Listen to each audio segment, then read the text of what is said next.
Сая Томьёогийн нээлтээр юу болоод өнгөрч юу гэж юу? Бүгдийг нь би танд ярьж. Хамгийн түрүүнд үнэн код гэлийн тоглолт явж нээлт маань ихэлсэн. Вау.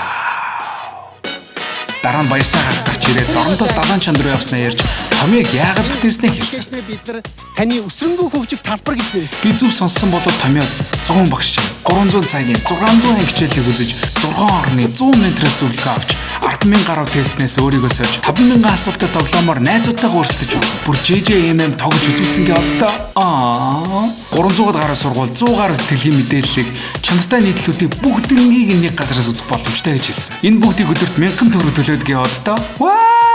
Дээрээс нь Томьёо AI-тай зориулсан контентыг санал болгож Courses, Elena Voices, Outliers, Insider, World-ыг таарсан газараасаа талаар үзэж болно гэсэн.